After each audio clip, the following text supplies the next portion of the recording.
More of that. This is not Photoshop. They have like things to see it in there.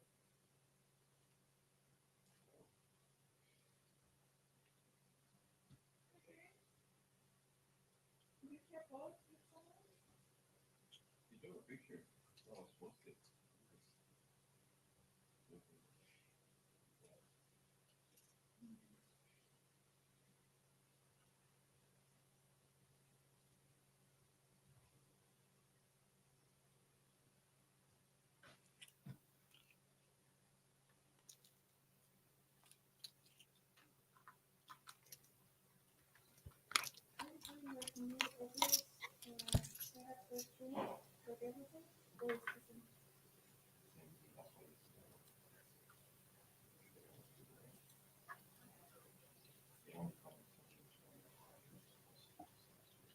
Hey, Morning. we'll do the sound check, then we can go over the stuff for today, okay? Okay, no problem.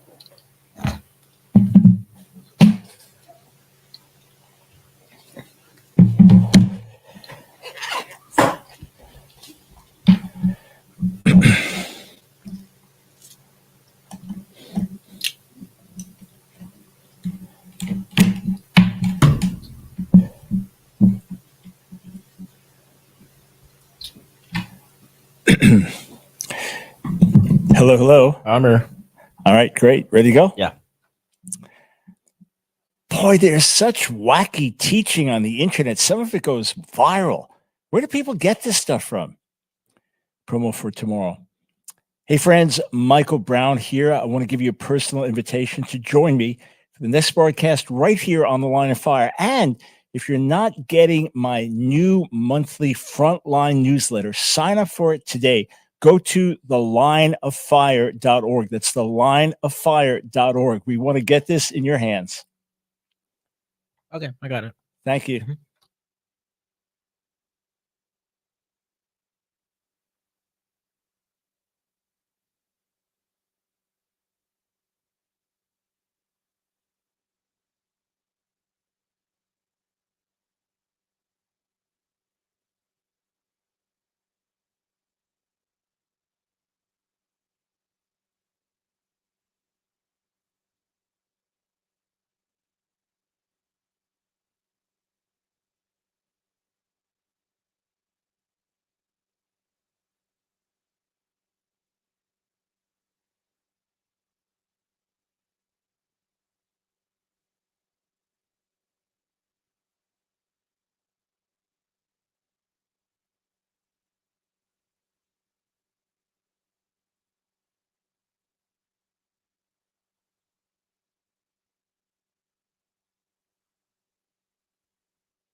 afternoon, stations. We're approaching the launch of hour number 1 of The Line of Fire with Dr. Michael Brown on Salem Radio Network's channel SR2. Coming up on 4.5 minutes before hour number 1 of The Line of Fire with Dr. Michael Brown on channel SR2 of Salem Radio Networks. 4 minutes and 30 seconds from Mark. 4.5 minutes.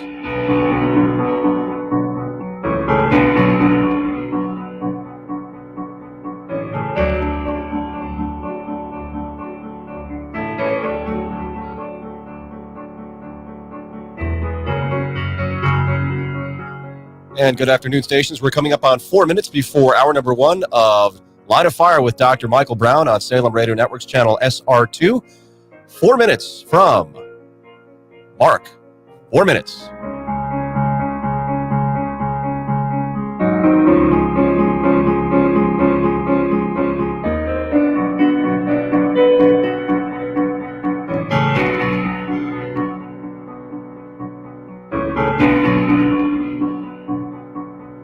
Now we're up on 3.5 minutes until hour number 1 of The Line of Fire with Dr. Michael Brown on Salem Radio Network's channel SR2. 3.5 minutes from Mark. 3 minutes, 30 seconds.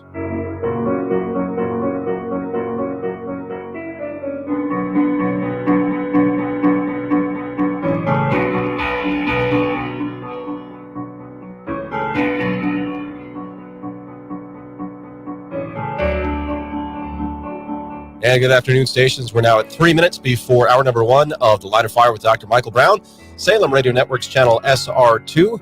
3 minutes from Mark. 3 minutes.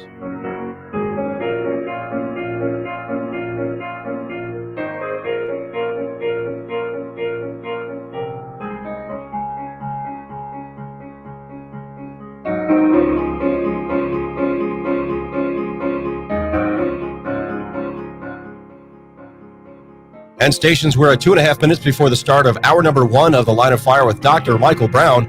That's 2.5 minutes from Mark. 2.5 minutes.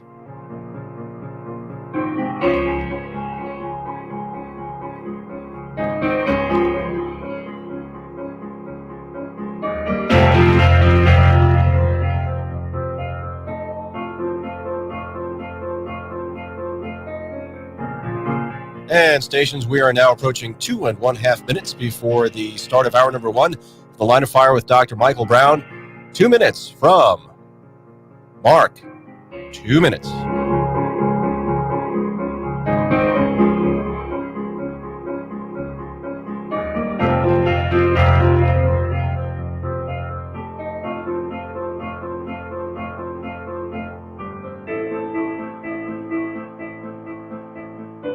And stations, coming up on 90 seconds until the launch of hour number 1 of The Line of Fire with Dr. Michael Brown, Salem Radio Network's channel SR2. 90 seconds from Mark. 90 seconds.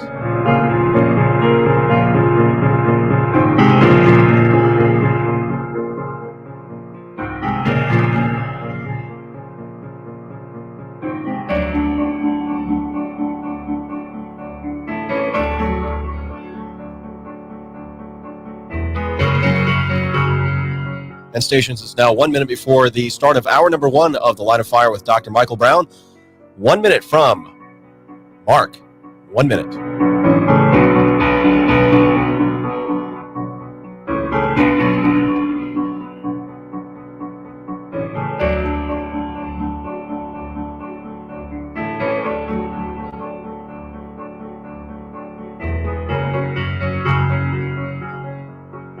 And stations, now the final time check before the start of hour number 1 of The Line of Fire with Dr. Michael Brown.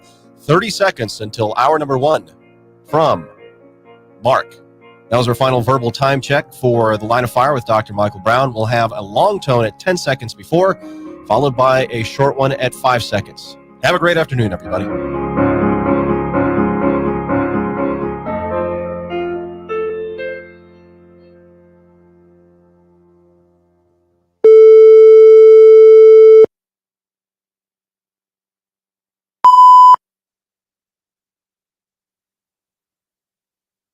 Boy, there's such wacky teaching on the internet. Some of it goes viral. Where do people get this stuff from? It's time for The Line of Fire with your host, biblical scholar and cultural commentator, Dr. Michael Brown. Your voice for moral sanity and spiritual clarity. Call 866-34-TRUTH to get on The Line of Fire. And now, here's your host, Dr. Michael Brown. Thanks for joining us, friends, on The Line of Fire. Michael Brown, as always, delighted to be with you as all of us stand today in The Line of Fire together on the front lines. We are here to hold your hands up. We're here to encourage you, build you up, strengthen you, infuse you with faith and truth and courage. So together in Jesus, we can shine our light in dark places. Together, we can make a difference. Coming your way from our studio at the great campus at Christ for the Nations in Dallas, having a wonderful time with the students here from almost 50 nations around the world and all over America, talking about following Jesus by life or by death, just discipleship 101. Today, we're just going to address some of the wackiness that's out there that goes viral online, these crazy Bible teachings that people just get sucked in by. We're going to talk about it. And then how do we deal with this when it's just everywhere? You can't deal with it all. You can't fix it all. How do we even think about this? So if you've heard something online, some teaching, there's always controversy. I understand there are different doctrines and controversies within the church. But if you've heard some recent teaching, I never knew this before, or wow, I just found this out about the Hebrew or the Greek or the name of God or this or that, and it maybe sounds a little weird to you or you're just wondering about it, give me a call today, 866-34-TRUTH, 866-348-7884. I'm not just taking your general random Bible questions or theology questions, but rather trying to sift through some confusion here and help us get sanity in the midst of the insanity of what's out there. I guess it was last year. I started hearing from a bunch of people, folks I don't know, but Dr. Brown, have you seen this video? Dr. Brown, have you seen this video? You should really check this out. So it was a video that had been viewed, I don't know, a couple million times with a companion book.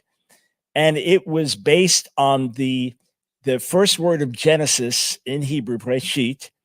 And then it was based on going back to an original script, which is called Paleo script. Paleo is just an old form of the script. It's not an old form of the language. It's just an old form of the script where it was written.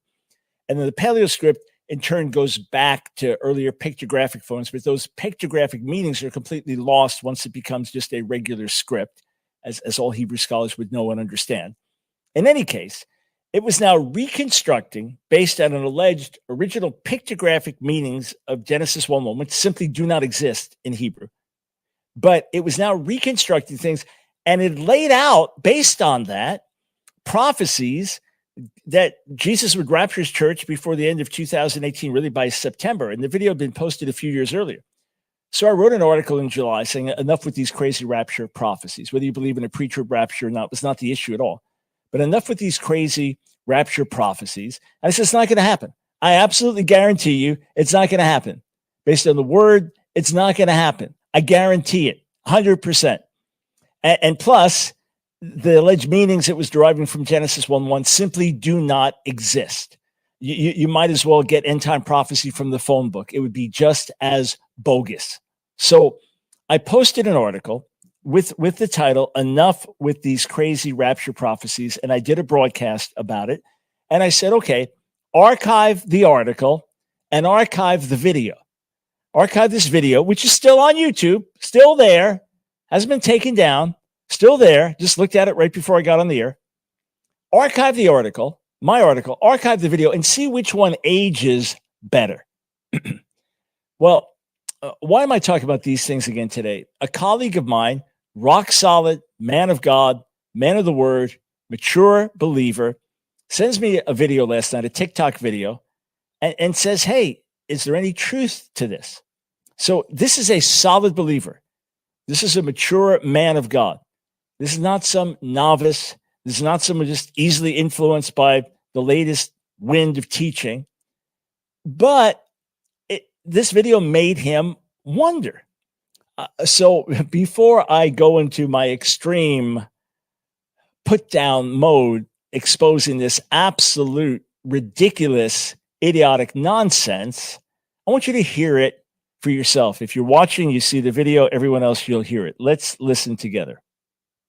I just read an article about the Disney company All right. buying the rights I'm to not hearing the anything. Bible. Yep, We just the have a slight Bible. delay Check this here. out. Okay. The original and intent of the let- $7.2 tell me billion when we got purchase it was ready. produce this Bible series. All right, let's However, pull the it back story and start began from the to beginning. thicken when they Let's purchased the rights start to from the beginning here. I just Okay, read an so article about the Disney company buying the rights to the Bible. Yep, the Bible.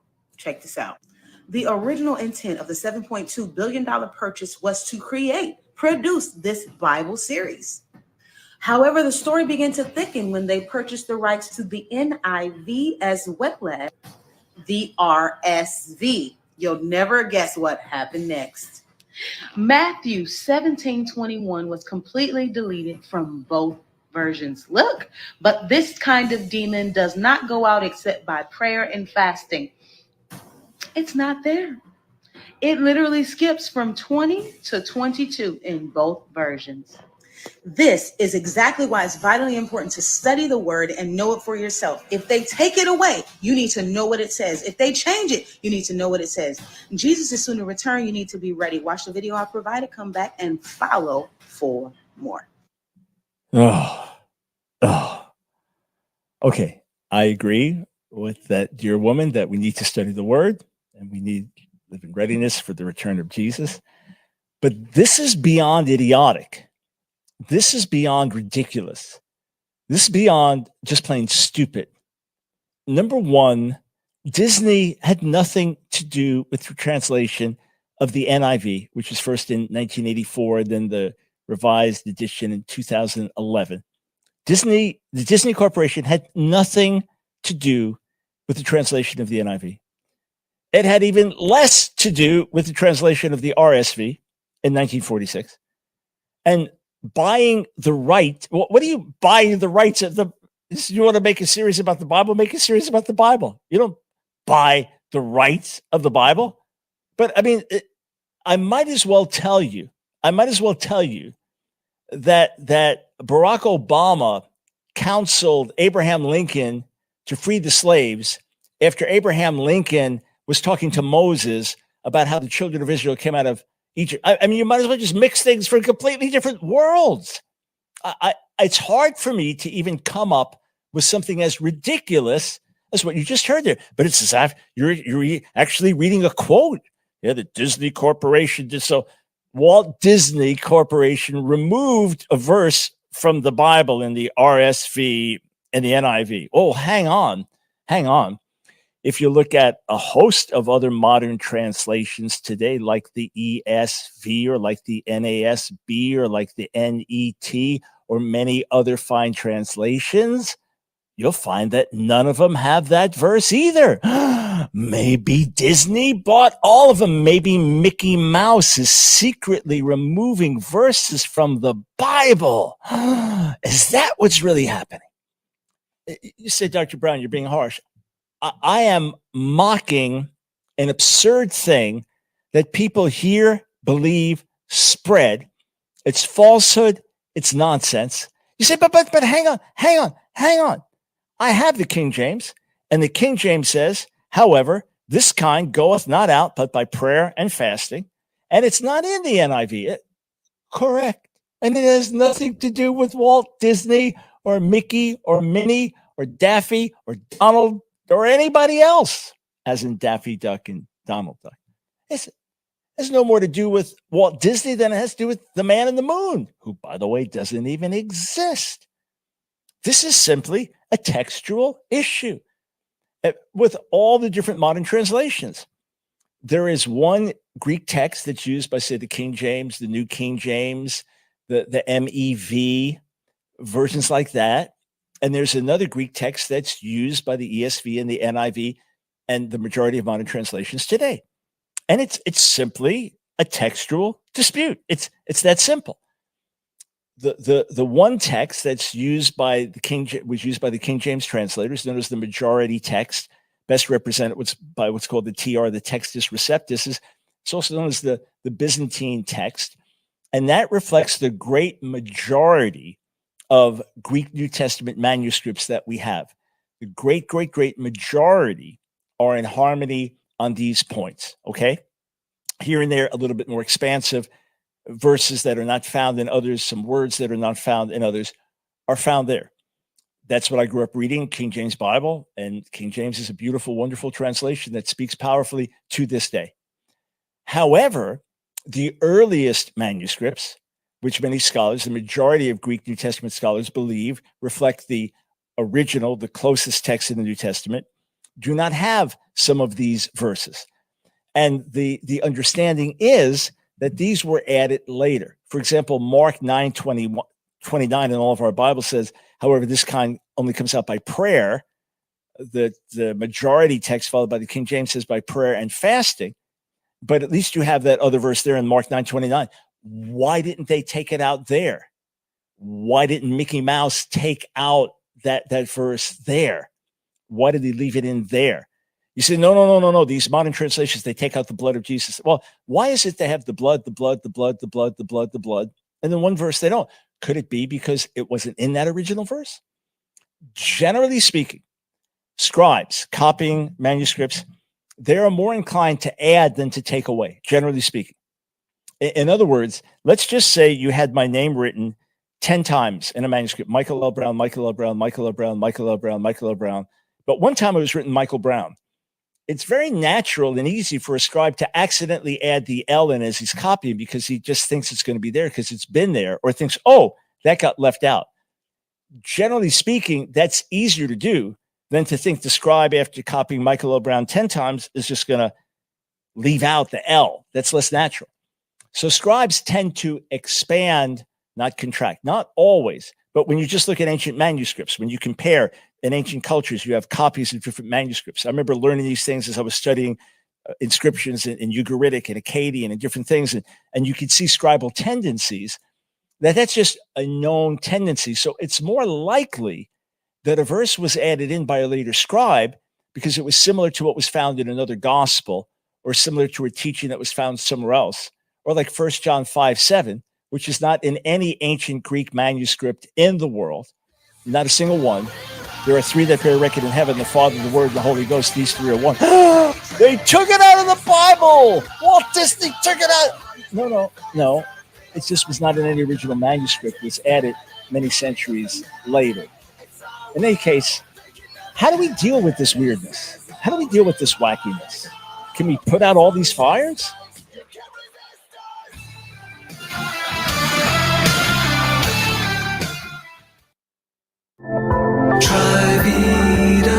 Let's hear what Trivita customers are saying. Dr. Brown, I can't wait to tell you that those supplements are absolutely amazing. My strength has gone up at least 15 pounds in everything I do. I mean, I can curl, like I'll usually do curls with arms. You know, I'll do 40 to 45. I was doing 60-pound curls 10 times in each arm. And then yesterday, I did a back workout, and I was doing weight that I haven't done since my 20s. And I usually ride my bike to the gym. It's about a 10, 12-minute bike ride.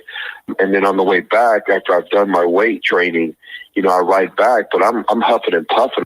And I rode my bike there and back, and I had so much energy. I'm telling you, the combination of the nitric oxide with the MyoHealth is just amazing. I can't believe how much strength I have right now.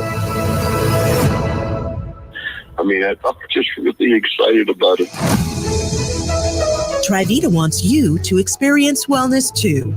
Do something good for your heart and cardiovascular system. Learn how to get 25% off Nitric Oxide Plus.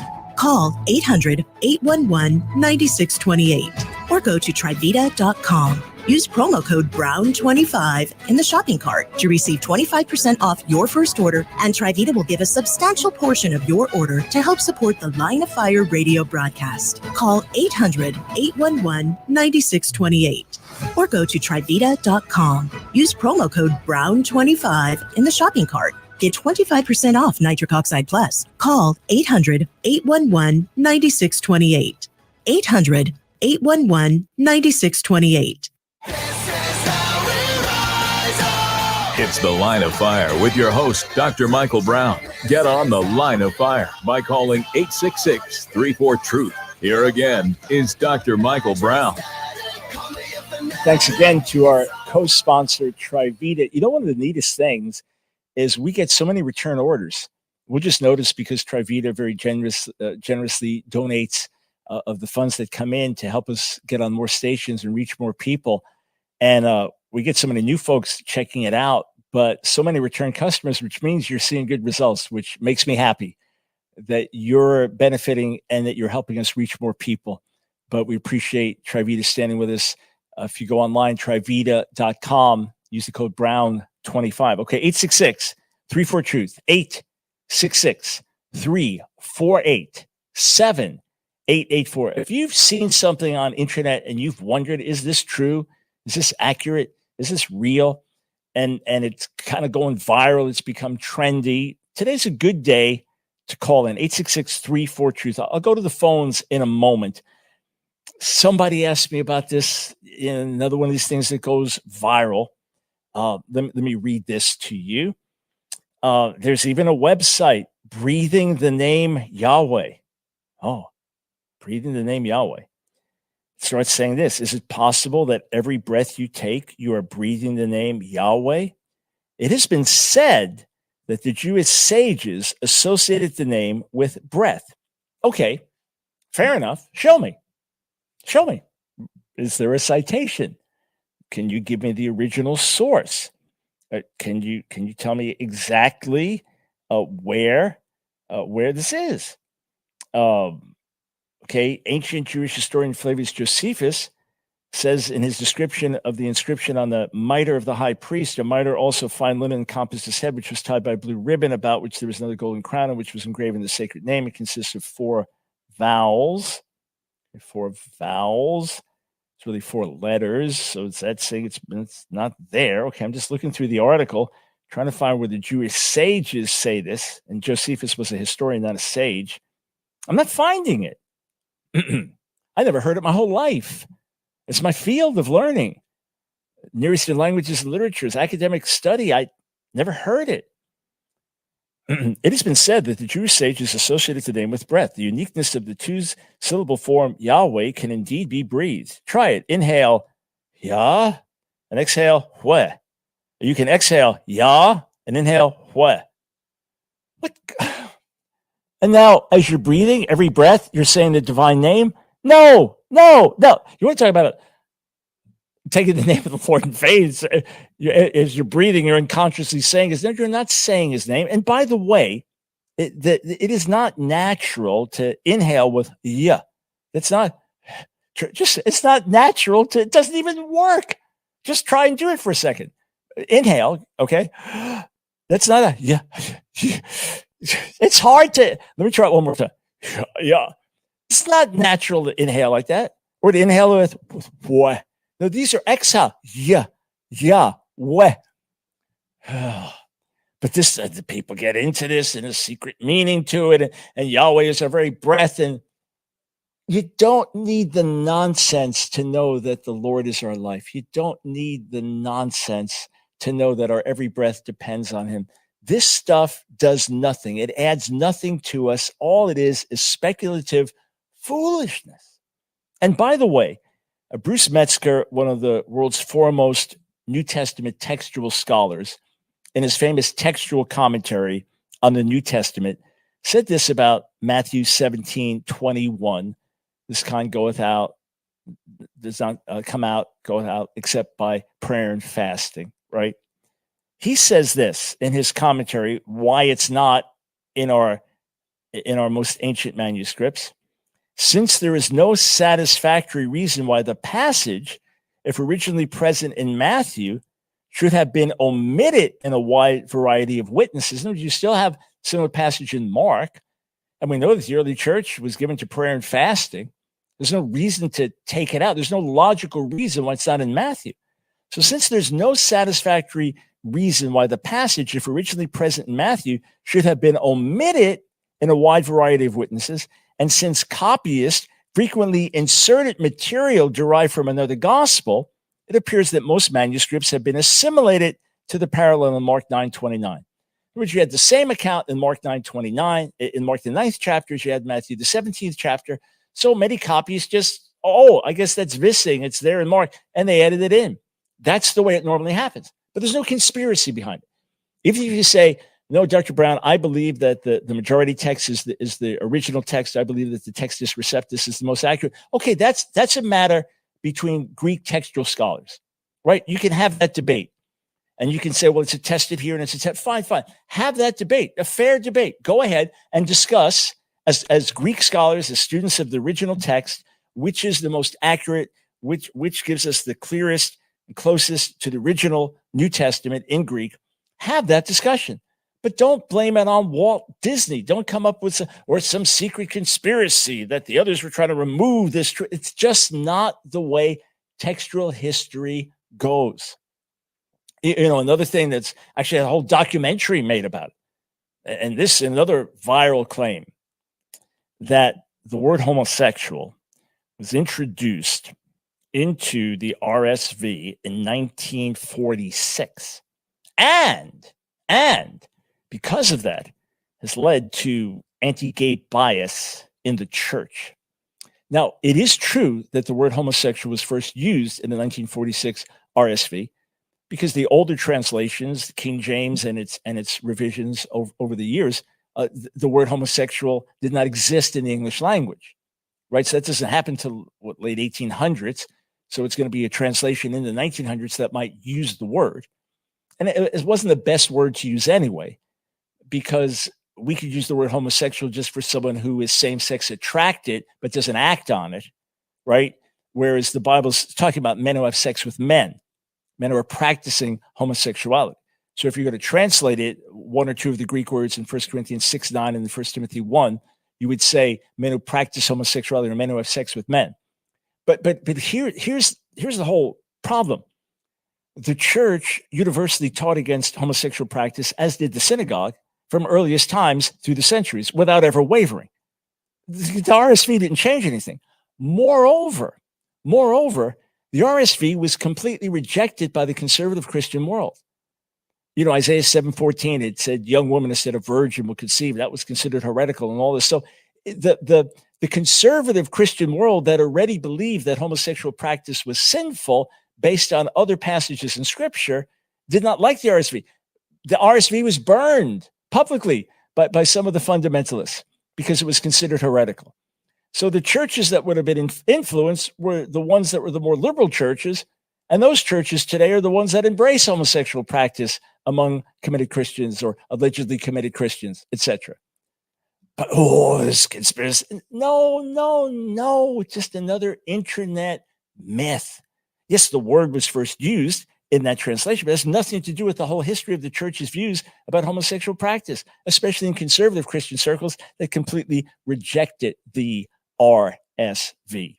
All right, so we're going to go to the phones. We come back, take some of your calls, respond to some posts on the internet when I asked about some of the wackiest things you're hearing. But let me say this in short.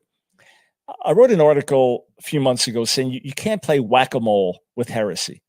Whack-a-mole is this arcade game where it's just like a tabletop and you have this thing, it's a little club that you hit things with, soft club, and a little mole would pop out, this plastic mole, rubber mole, and you try to hit it before it went back down. But then two, and your next thing, you're hitting as fast as you can, and then ultimately you lose because there are too many moles and not enough time to hit them. You can't do that with heresy. If I spent every waking minute of every day, let's say I could be awake 24 hours every day, and I just corrected weird, bogus, crazy stuff that's out there in the body. I don't even mean just doctrinal controversies within the body. But if that's all I did every day, every week, I still wouldn't have enough time to do it.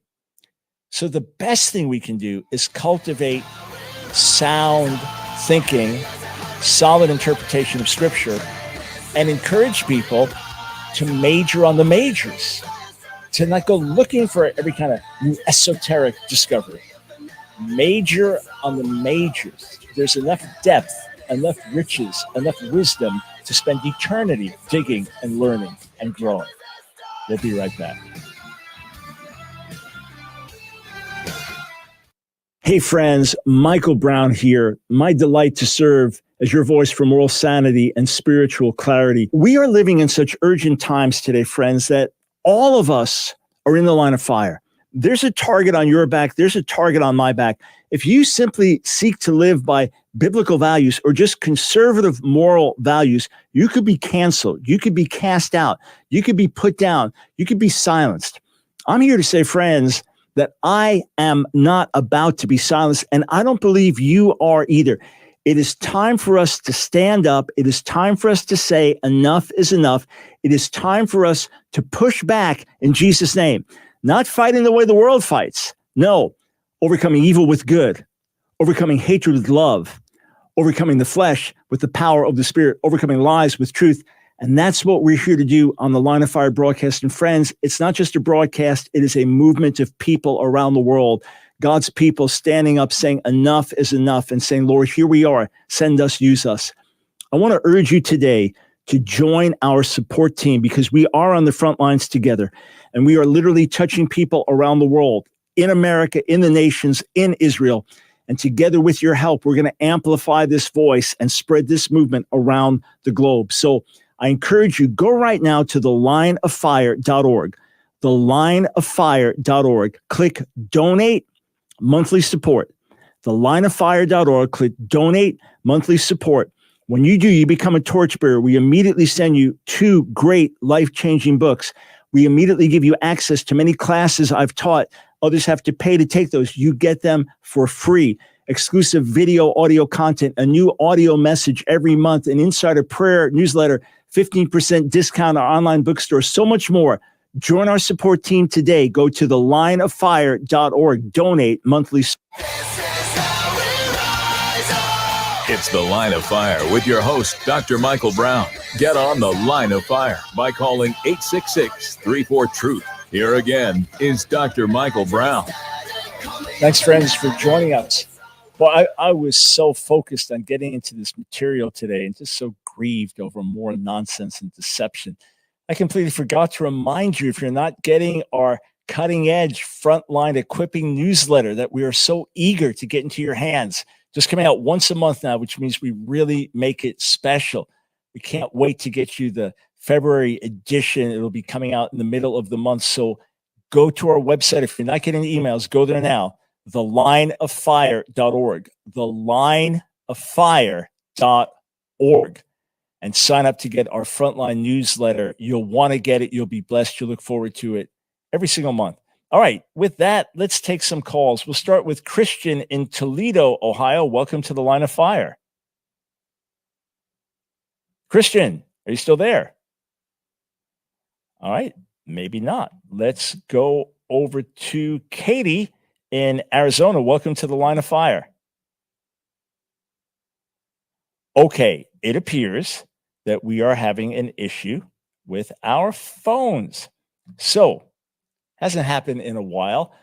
So I need our studio in Concord, North Carolina, to interact with our studio in Winston-Salem, North Carolina, where the calls are being taken to find out what's going on. Because there have been some setting issues in the past. Didn't happen yesterday. Did I take? Yeah, I took calls yesterday. So it's not on our end here. So guys, figure it out and get back to me, okay? So Christian, Katie, Christopher, others, hang on, and we'll get to you as soon as we can.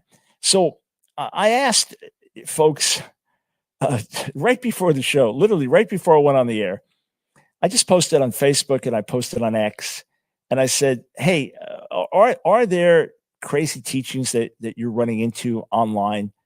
And on Facebook, I suddenly got this flood. I thought, whoa, okay, this is, yeah, I'm just scrolling down.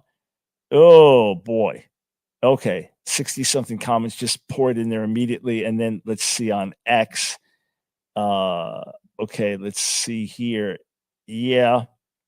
Okay. Now some are just doctrinal disputes, right? Historic doctrinal disputes. And that's all it is. Okay. And this is now getting played out online. Calvinism versus Arminianism, cessationism versus continuationism, preacher rapture versus poacher, other things like that, different eschatologies.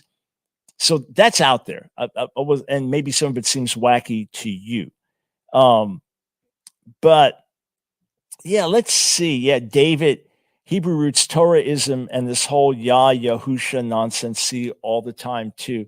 Yeah, so there is a lot of stuff that you get, the sacred name stuff, that there's a special pronunciation to God's name. I just gave you the breathing nonsense, but there's a special pronunciation, and you have to kind of learn that and say it, and then it has special power. Now here's the deal. We need to understand who God is. When the Bible talks about knowing his name, it means who he is more than anything. That's the most important thing, who he is more than the pronunciation of the name. And for example, if we went to the earliest pronunciation of Yeshua, it actually has this ayin at the end, which we find very difficult to pronounce. And you also have, for example, in Greek, you didn't have a sh sound. So the moment that the New Testament is written in Greek, or anyone referred to Yeshua in Greek, it was now Jesus, because you didn't have a sh sound. That's why you have Saul in English, where in Hebrew it's Shaul.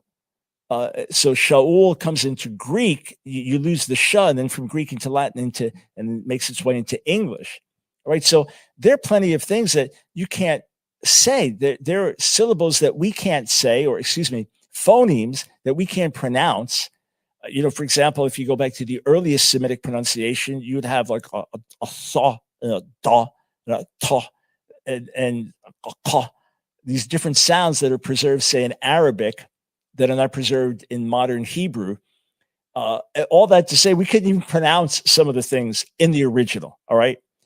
But the idea that you have to say the name, and it's Yahusha, which of course is another made-up name, or Yahuwah, and all other made-up names that don't exist and that don't have a phonological or morphological basis, that don't even make sense if you're trying to reconstruct it in the original. To say that, yeah, those things have been around, and you had sacred name Bibles, but they just take off. Everything has a life of its own on internet. Things take off. I'm just communicating with our studio here, trying to find out what is going on so I can go back to the calls here. But things take off online. Everything is multiplied. The fact that we can be nasty gets multiplied. The fact that there can be sexual immorality, access to porn, that gets multiplied. The fact that you can get the gospel out, that gets multiplied. Everything gets multiplied, good and bad, online. Even to the question of Hebrew roots, etc. On the one hand, it's great to understand the foundations of Torah through Scripture, and Jesus, Yeshua, said he didn't come to abolish the law, but to fulfill. Right, so that's something we need to understand. And Paul says, so that was Matthew 5. Paul says at the end of Romans 3 that faith establishes the law, and then Romans 10:4 that Messiah is the goal. That which the Torah has been pointing to. It's good to understand that. What does Paul mean when he says we're not under the law? What about Gentiles? What about Jewish believers? How do these things work themselves out? All good, fair questions to ask. The Bible never changed the Sabbath to Sunday. So should everyone keep a seventh-day Sabbath, or is it up to the churches as a whole to worship on other days? Or these are all fair questions. But what happens is things on internet become cult-like. They become fad-like. Everybody gets drawn in by them in some dramatic ways. All right, let's go back and try again to see if we've solved the problem. All right, Christian, can you hear me? Yes, can you hear me? I can hear you. All right, sweet. All right, perfect. Go ahead. Okay, yeah. It says Deuteronomy 32:8-9. It says Yahweh is the son of El. That's what they said online, but I just wrote it down. And it says Yahweh is the son of El, but this was removed by a later revision to the text. And then the last one, it says in Psalm 82, Elohim stands in the council of El. So trying to say Elohim and El is two different gods from Yahweh. So what do you think about that? Yeah, so the first, the Deuteronomy 32:8, there's no textual support for that. There's nothing in any Hebrew or ancient biblical manuscript anywhere that says that Yahweh was once a son of El. So that's just based on reconstructions, based on Canaanite religion and things like that, where El was the El/God, the chief god of the Canaanite pantheon and things like that. So that's the question of, does it say that God established the nations based on the children of Israel, that he portioned things out? There's a textual issue in Deuteronomy 32:8. That's a whole separate thing. But Psalm 82 does say that Elohim, God, stands in the council of El. All that is poetic parallelism. Just like if I'm writing a sentence, Christian, and I'm saying the Lord spoke this and God said that. Am I talking about two different beings, the Lord and God? Sometimes I'm writing an article and I think, boy, I've said Lord, Lord, Lord a lot. I should say God. And we're talking about the same being. So in Hebrew parallelism, that's all it is. It's not saying that Elohim, who's one God, stands in the council of El, who's the other God. The only question is, does Elohim there mean gods plural, which could be referring to angels, which is not the case there, or is it simply saying the way we translate it, which is correct, that Elohim, God, stands in the council of God, and just two different ways of saying it. That's all. Just like if I said the Lord stood in the divine council or the council of God, it's the same thing. Now, who is the divine council? Are those angelic beings? Are those fallen angelic beings included? Is it speaking about Israelite rulers? That's the debate. And what did Jesus mean in John 10 when he says you are sons of God? But no, here's what happens. You'll have a good scholar, the late Michael Heiser, my colleague, departed colleague Michael Heiser, who's a legitimate biblical Hebrew Semitic scholar, and would talk about interpretations of Psalm 82 and the divine council in his book, The Unseen Realm, and other books. And he and Dr. White would have very different interpretations of Psalm 82, and they both point to John 10 to support their viewpoint.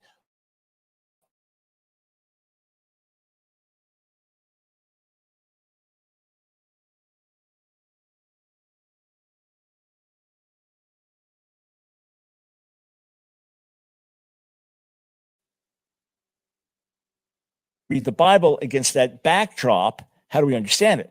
What then happens is people who don't have the knowledge, who don't have the scholarship, get a little of the information.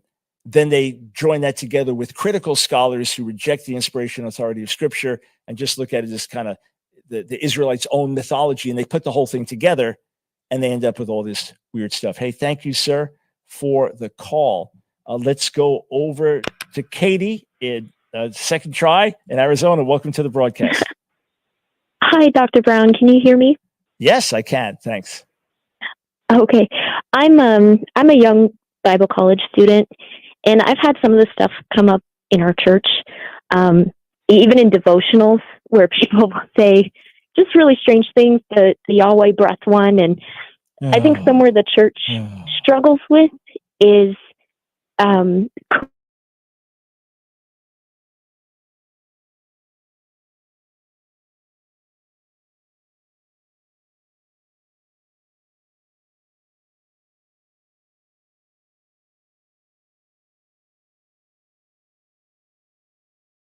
we'll get this worked out. So sorry for that.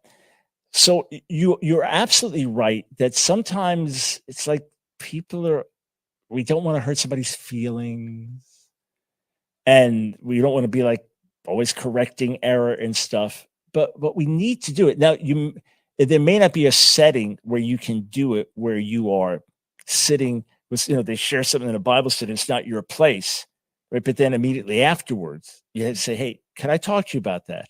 Or where'd you get that from? Or are you sure? Or hey, can we maybe talk to the pastor or a Bible study leader about this, and then get the thing corrected? Someone came up to me yesterday after I taught, and I'll come back to that on the other side of the break. He asked me a question, but when he read the translation, I said, okay, that's the first problem. Don't use that Bible as your primary translation. It's a paraphrase. Okay, we'll be right back. They can never have it. This is how we rise up. It's our resistance. You can't resist us.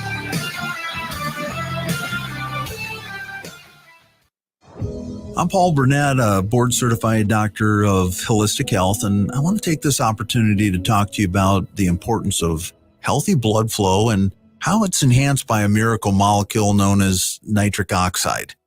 You see, blood vessels release nitric oxide, which increases blood flow, known as something called vasodilation. At Trivita, we take blood flow seriously for our members, and we've developed a nitric oxide plus supplement that has been formulated with natural ingredients designed to maximize nitric oxide production in our blood vessels, which increases blood flow. You may be wondering why you don't have as much energy as you used to. One study that I came across revealed that by the age of 40, we only produce about 50% of the nitric oxide production as compared to our 20s. And by the age of 70, the study showed that we're only producing about 15 to 25%.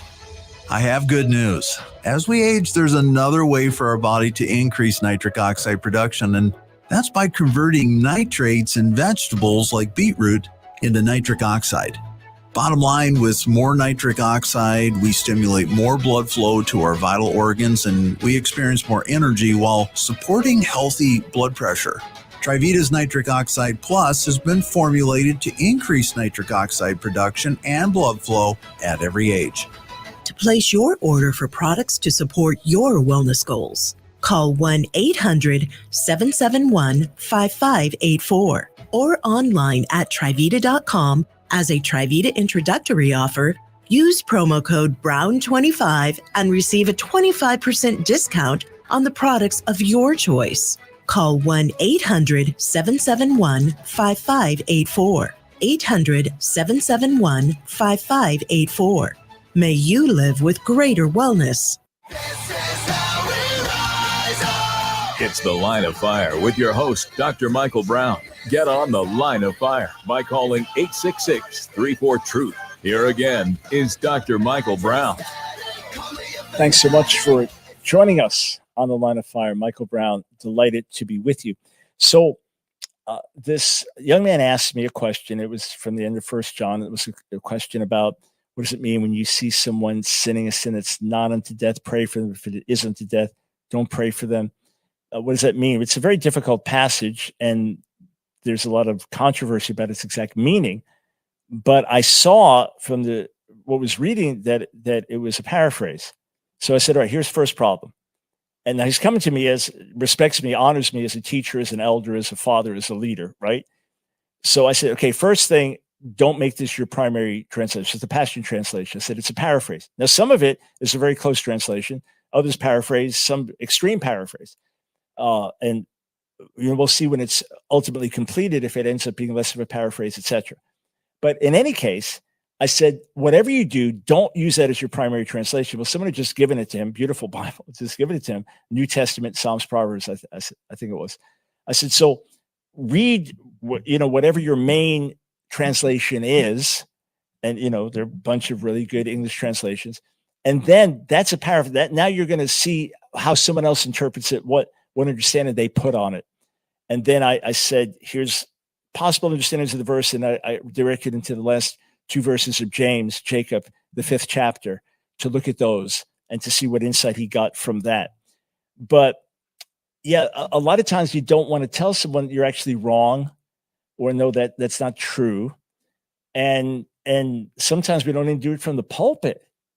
So we're not supposed to be rebuking every single error, but when something major sweeps through the body, we better address it. That's where I wrote hyper grace, for example, or some other things. Or even in a controversy, like different views of the end times, Craig Keener and I wrote, Not Afraid of the Antichrist, Why We Don't Believe in a Pre-Tribulation Rapture. It's not to divide over it. It's not to dishonor my brothers and sisters, our brothers and sisters with different views, but we've been asked about it a lot. So we wrote it so you could see it, understand it, things like hyper grace.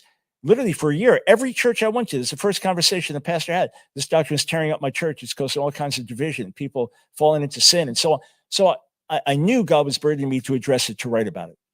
Other things, the rising tide of Christian anti-Semitism, we write on that, we address that. But I'm not the corrector in chief. I'm not the policeman of the body. There is no policeman. There is no corrector in chief. But we should emphasize sound doctrine, foundations, really make sure those are laid deeply and well in the hearts and minds of God's people, and then create a desire to really know God better and really walk with him more closely and be more fruitful and not get caught up on side issues. The side issues don't help us, and they don't help the world around us. So if we could cultivate that, the word is deep enough and rich enough to keep you digging and studying and learning for centuries, forever, as God uncovers things and who God is himself, and then living out what he requires. The older I get, the more I major on the majors, on the majors, on the majors. Let's cultivate